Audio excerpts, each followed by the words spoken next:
هر دوتون عزیزیم برادر عزیز جوابی خوب گفت شاهرخ. سلامت باشید هر دوتون عزیزیم. احترام کنید. همین محبت میمونه باقی تمام.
شمشاد گوشتی نگرفته سر برادر رو کود مسلحت چی میشه با می داریم میشه شمشاد مسلحت دارم بودی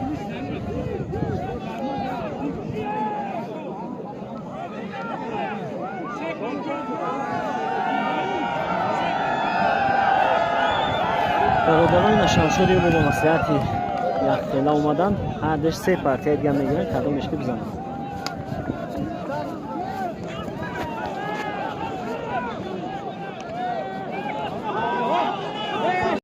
عالی بدرو برای بچه اوسو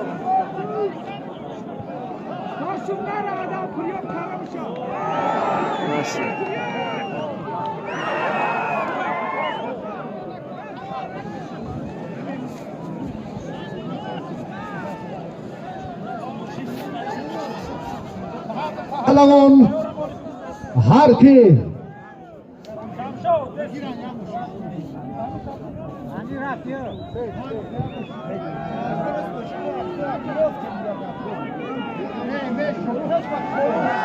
هر دو را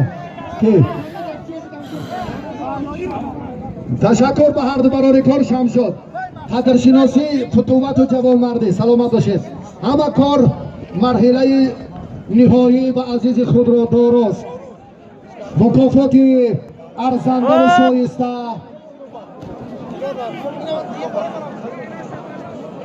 در تحفه پهلوانان محبوب کشور فردوس نسیم ارزنده و شایسته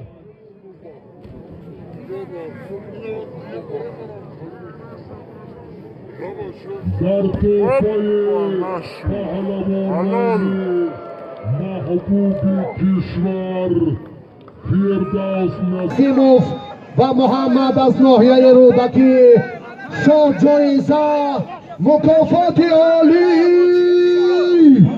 عودی یک کف بیما شما و افتخار به رشت آمدن دو تن پهلوان محبوب